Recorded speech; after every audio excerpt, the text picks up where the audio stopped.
It is snowing outside. I have the day off, at least for a little while here.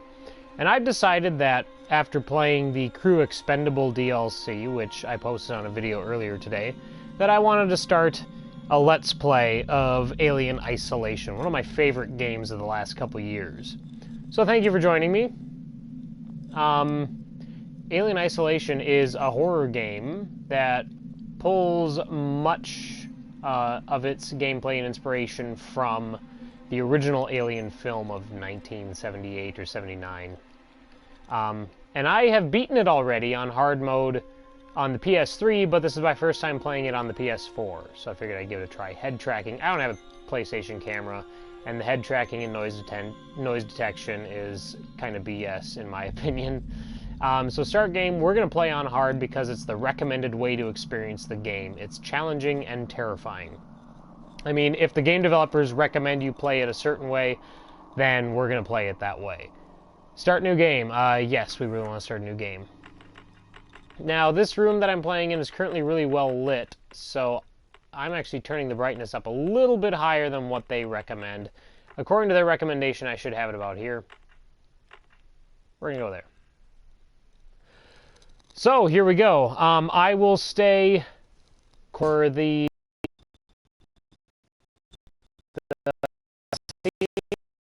scenes, but then during the actual gameplay, I will be providing my colorful commentary. Hopefully colorful commentary.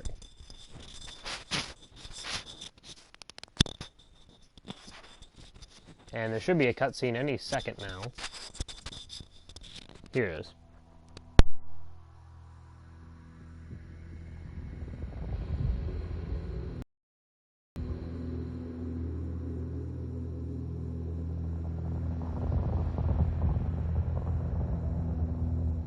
Final report of the commercial starship Nostromo. Third officer reporting. The other members of the crew: Kane, Lambert, Parker, Brett, Ash, and Captain Dallas are dead. Cargo and ship destroyed. I should reach the frontier in about 6 weeks. With a little luck, the network will pick me up. This is Ripley. Last survivor of the Nostromo. Signing off.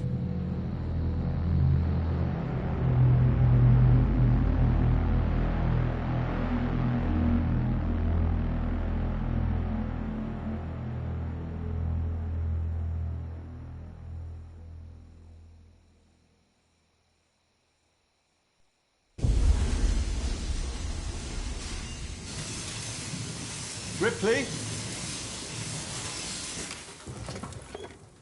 I'm Samuels. I work for the company. It's about your mother. We think we may have found her, Amanda.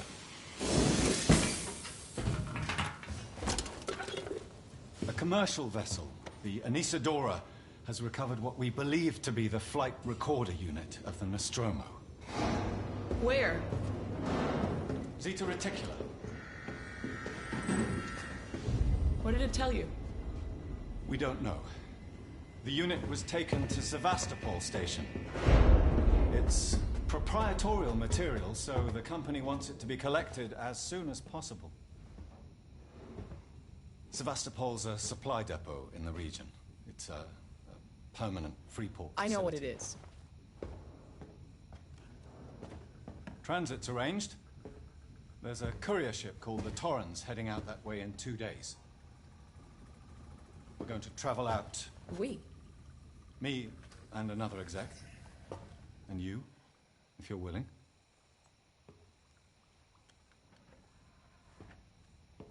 Look, Ripley, when this job came across my desk, I read the case history. I know why you're working in the region where she went missing. You're still looking, aren't you? I've been cleared to offer you a place on the Torrens if you want to come along. Maybe there'll be some closure for you.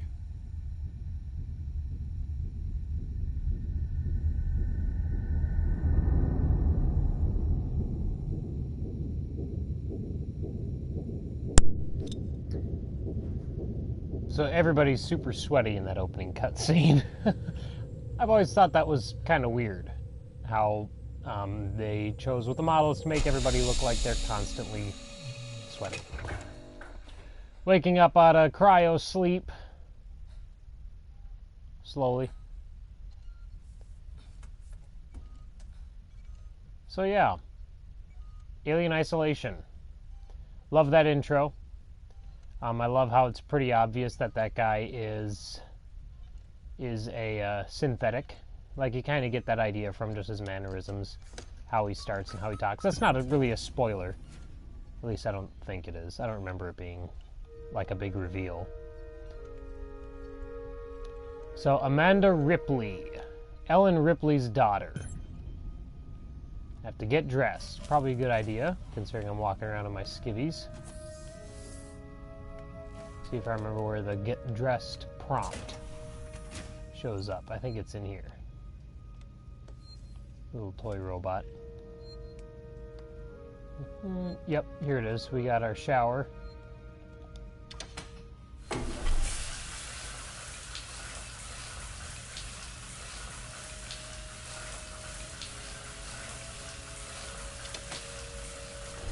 That's nice. I don't even know why the function's there, really. Can't use the toilet. Toilet's out of order.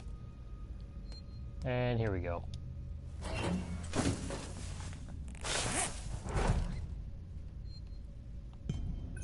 And now we're in the jumpsuit that you saw her in during the first cutscene.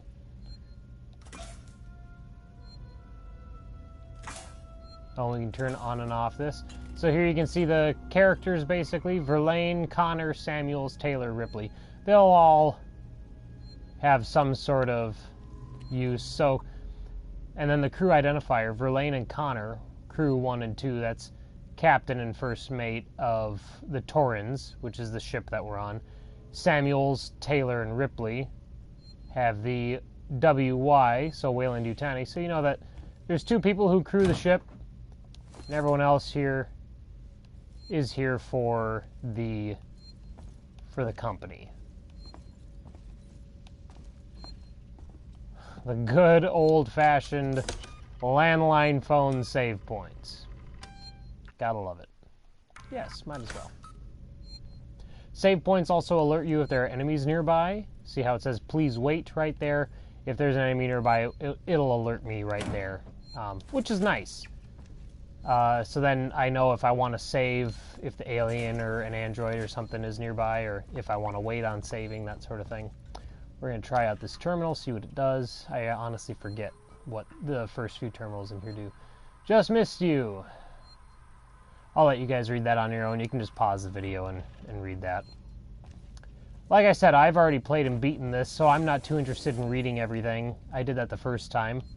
I'll give you guys enough time to pause the video and read the screens if you like, but otherwise I'm just planning on walking right through all of this. Again, we're playing on hard mode because it is the recommended difficulty setting.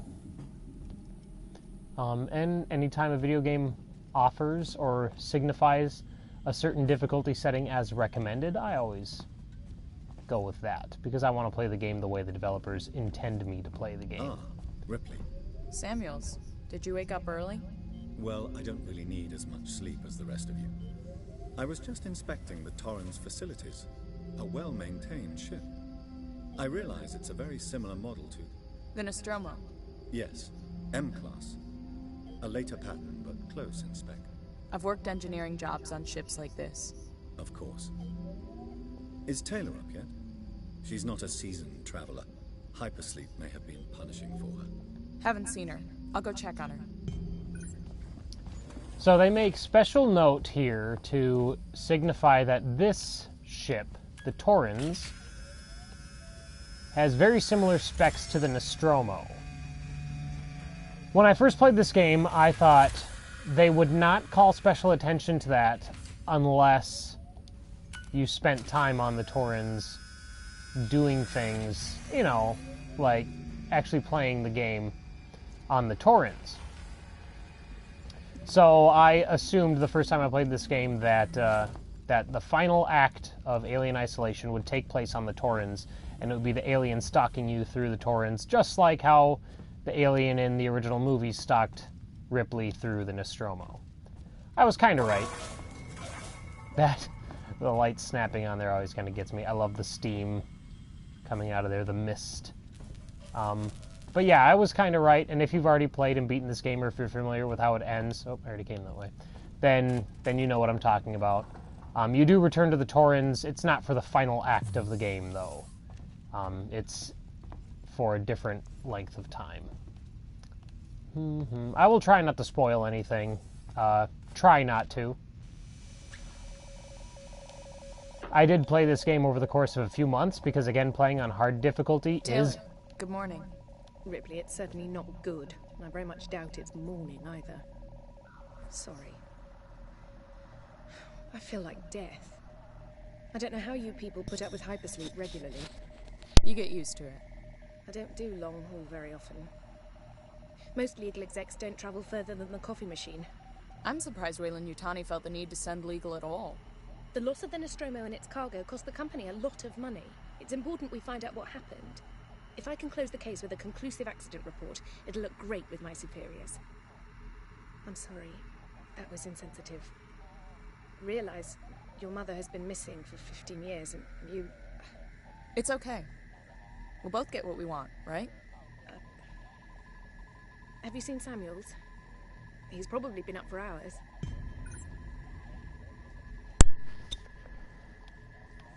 All personnel to the bridge, approaching Sevastopol Station. So as I was saying, playing it on hard mode, I played it over the course of a few months, because hard mode is particularly punishing, despite the fact that it is the recommended way to play the game. This, I will try not to let it take multiple months. However, I'll try to make significant progress each episode. But yeah, again, I'm not going to read everything. You guys can pause and read how you like. I'll give you enough time to pause the video. I'm already familiar with all this, so now we got to make our way to the bridge to get our briefing. But first, of course, as is the MO for any game like this, I'm going to pilfer anything that isn't glued to the floor. And here's the bridge. Hope you all had a restful journey. The Torrens is in very good order for an old M-class, Captain. She was a wreck when I bought her. Took a few years and a lot of contracts to refit. She pays for herself now. You said we're approaching Sevastopol Station. Are we docking? I believe your contact is Marshal Waits, is that right? I'll hail Sevastopol and arrange boarding with him. Good. Let's get this done. Don't worry, Miss Taylor. Routine. In and out. Connor, how we doing? SMG loaded and calibrated. Approach vector locked. Prep comm so I can say hello. Channel open, Captain. Does everyone have their briefing document? You can watch the approach on the monitors.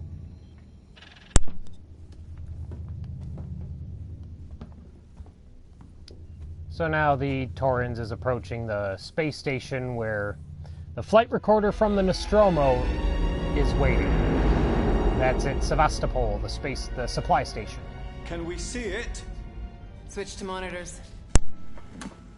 Sevastopol Station. Is that damage? It looks like damage. Punch up 74, tight angle. Looks like the dry dock bay is screwed. I can't bring the Torrens into that. This is the commercial vessel Torrens out of St. Clair, registration number MSV7760, calling Sevastopol Traffic Control. We're carrying 3 passengers on a Weyland-Yutani Bond. You're holding the Nostromo flight recorder unit. We request immediate permission to transfer the passengers port side over. This is Waits, Colonial Marshal, Sevastopol Station. Serious situation. Hello, Marshall? Marshall, this is the Torrens. Say again?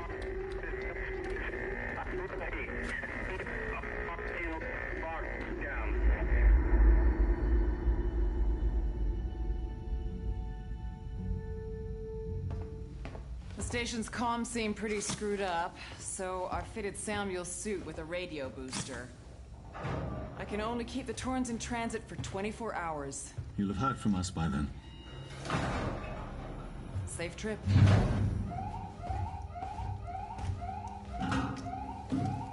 Stand by. My contract doesn't cover bloody spacewalks. It's the only option, and it's perfectly safe if you do what I tell you.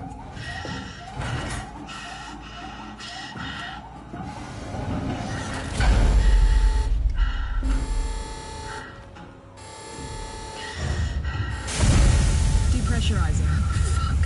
Hating this. Just shadow me, Taylor. You too, Samuels. Affirmative.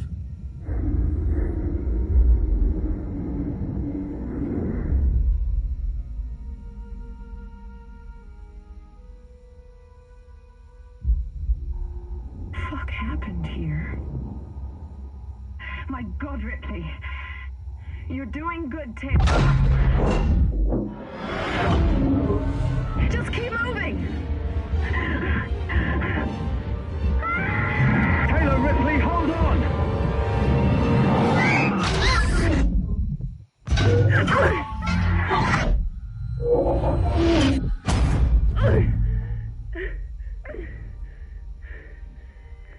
Samuels! Taylor! Respond! Anybody!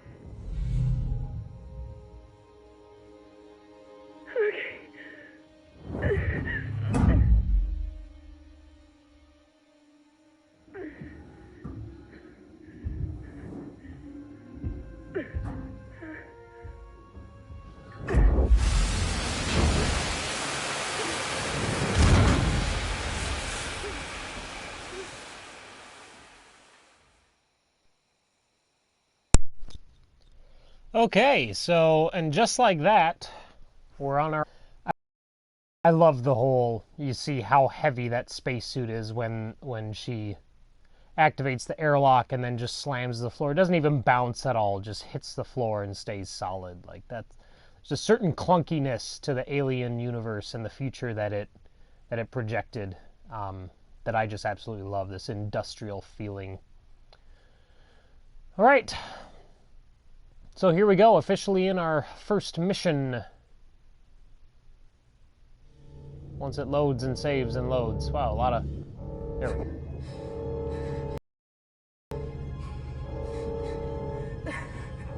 Wake up, Ripley, wake up.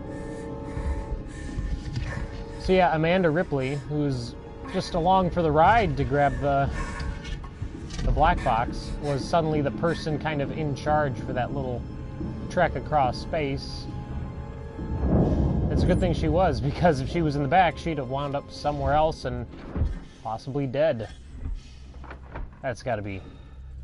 that just blows my mind, the idea that if you go flying out in space and you're not hanging on to anything, you're probably not coming back. But alright, here we go. No flashlight. No tools of any kind. Can't make anything yet. The only defense I have is to sneak around and crouch. So let's see what happens. Of course, you know, I don't have any reason to defend myself yet, other than the fact that the Marshal's response to our hail had some disconcerting messages amidst the garble. Yes, overwrite. But obviously the game wouldn't be called Alien Isolation if there wasn't some sort of threat to safety. No motion tracker. Oh, I can lean too. The game is balanced for lean. Couple different ways to go. But the map doesn't help. So let's just go clockwise. Start with the left. I'm sure they'll loop back around to each other. Oh. And as is my way, if I find out that I have chosen the mission critical path, then I will always double back and take the... Yep, that's the way I came. I'll always double back and take the mission non-critical path. You want to explore every nook and cranny, especially in a game like this, simply because scavenging and scrounging and crafting are all very important. So I can't go that way. First time I played this game, this threw me for a loop. I wasn't exactly sure where to go, and then I finally saw these little access lights. One of my very few complaints about this game is the fact that to enter into these ducts, there's a prompt and an animation. Anytime that there's a prompt and animation for something like that, I get a little worried, only because... Of course, the lights are always going to do stuff like that. But I get a little worried about those prompts and animations because it's very... I've had plenty of games lock up or have issues in running those animations, or where I have to angle myself in a certain position or a certain way in order to get the prompt to show up.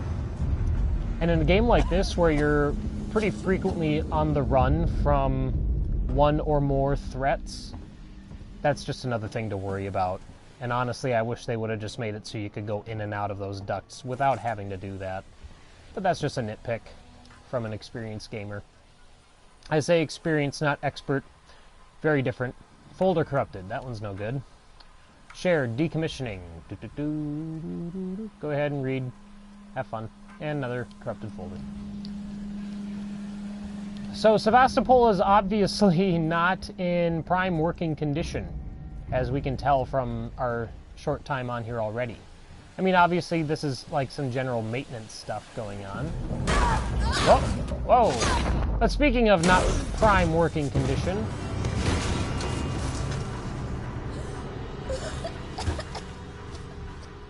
Of course you lose a little health there. Sucks that it's forced, that there's no control over the situation on the part of the player, but God whatever. Damn. Again, another minor nitpick that I have. Help. Radial inventory. I love inventory wheels. There's something about them that's just so satisfying. And I picked up a flare. So here we are at a luggage conveyor.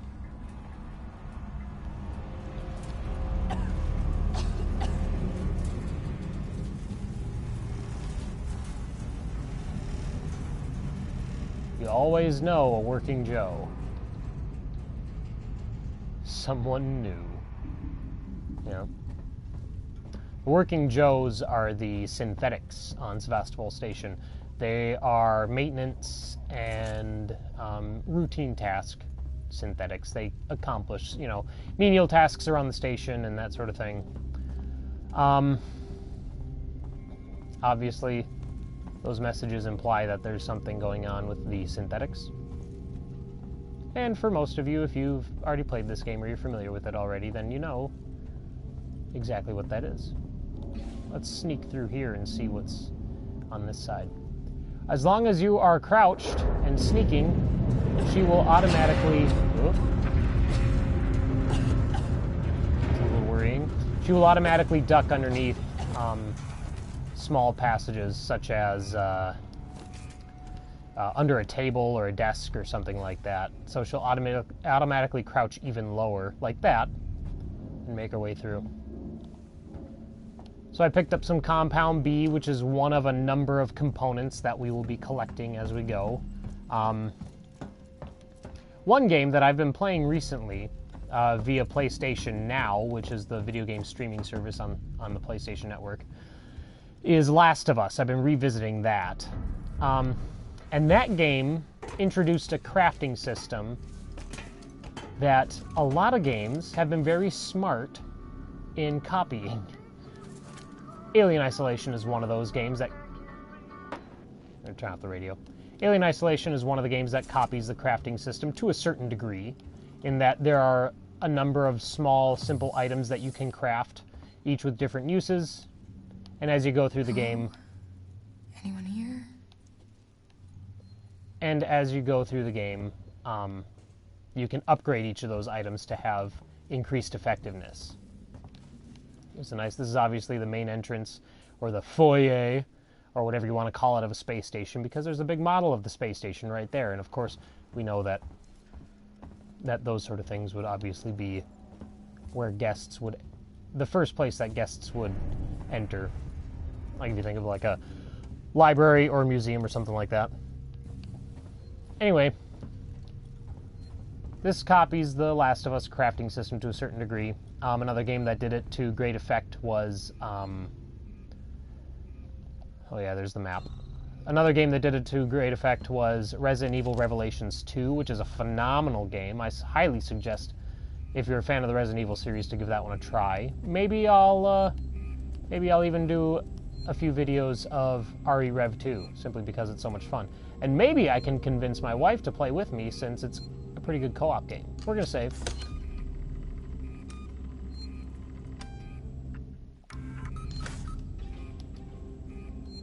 And then we're going to use this lever. It's funny because this lever looks exactly like a different kind of lever where you don't have to mash buttons, you just have to pull the joystick in a certain direction. So I made an assumption and was wrong.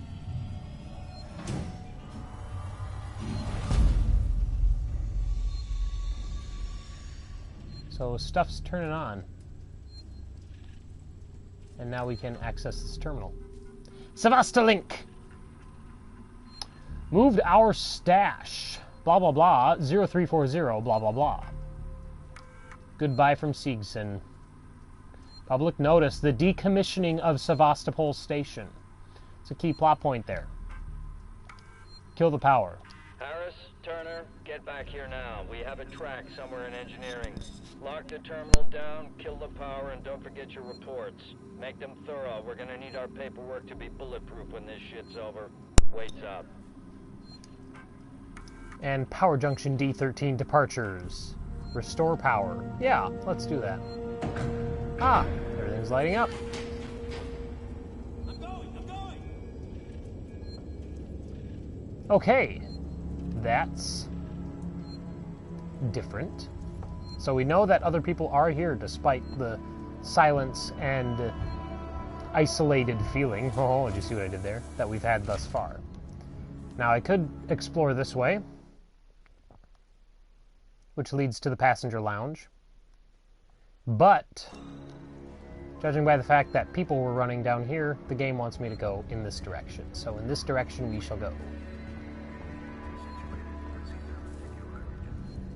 This game also encourages, I love that old Davenport Rye.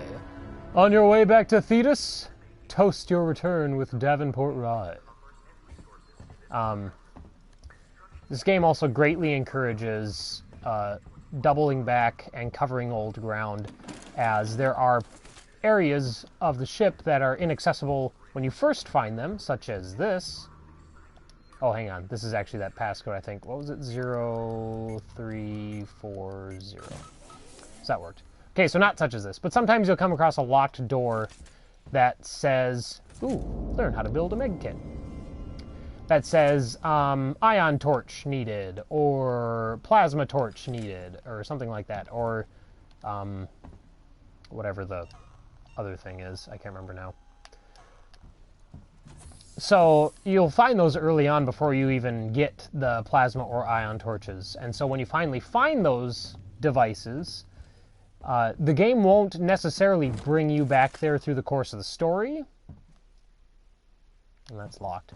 But you can freely explore and go back there on your own if you so wish. Now, I did minimal doubling back when I played the first time because I was so scared out of my mind every time I'd played this game. So we'll see how much I do this time around. Now, blessed with my additional knowledge.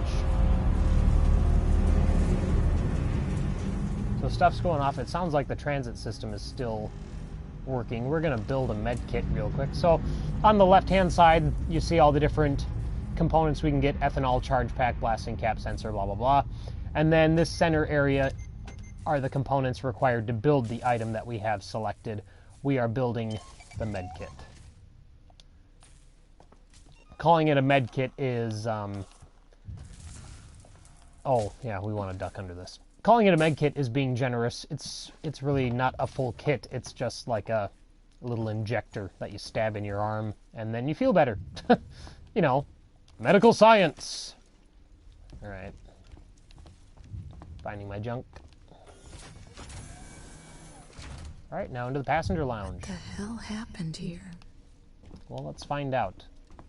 Amanda. I keep wanting to say Ellen because it's so it's so just natural for me to say Ellen Ripley rather than Amanda Ripley. I can't say Amanda without thinking of Amanda Hug and Kiss.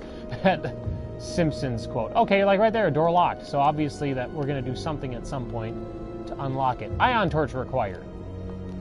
So when we find the ion torch, we can come back to the passenger lounge and see what's behind that door. A lot of times those doors have, they're obviously non-essential, so you don't need to go through them. But they have some useful items, sometimes ammunition, and oftentimes they'll have some sort of recording or some sort of little Easter egg that was recorded by the voice talents or the actors of the original film. It's kind of a nice little reward for exploring beyond what's necessary. Strangers will be shot. It's good to know. But I'm not a stranger, I'm Amanda. She said to nobody in particular. Oh, there's the Torrens. The Torrens. I'm here. I'm right here. Verlaine! Contact the Torrens, because obviously her little whining there didn't do anything. Oh! God damn it! There's obviously someone else working around here who saw the Torrens fly by and decided to close their flash shields. We're not alone on Sevastopol, he said in a cool British accent, as if Amanda's British, which she isn't. No motion tracker yet. I keep hitting the button, but I get nothing.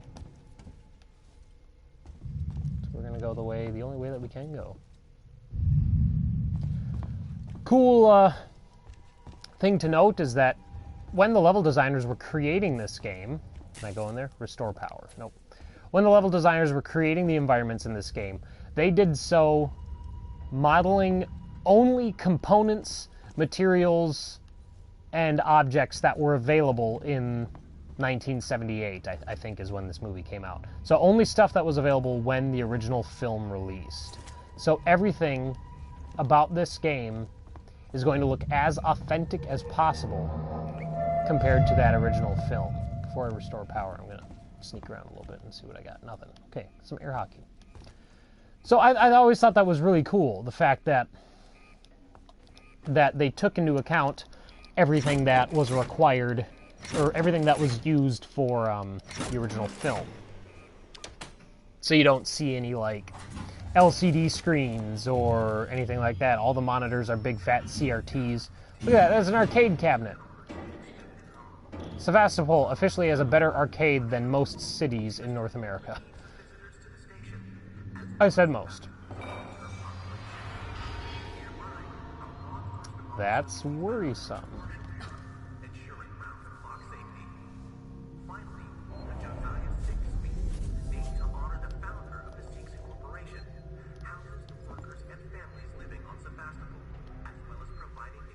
So that's bouncing around like someone just ran into it. We saw a shadow go by. But there aren't hostiles nearby, according to our save point. So obviously we can feel pretty safe in regards to the fact that that was just a scripted event. Druia Jones, today's update. After numerous demands, Marshal Waits finally called a public meeting to address the rumors that have been circulating on Sevastopol. But instead of the answers we wanted, he continued to be evasive, and after only a few minutes, he and his team were pelted by projectiles from an angry crowd. A gun was fired, there was panic, and now Waits and what's left of his team are forcibly ejecting us from the terminal. Feels like we're on our own now.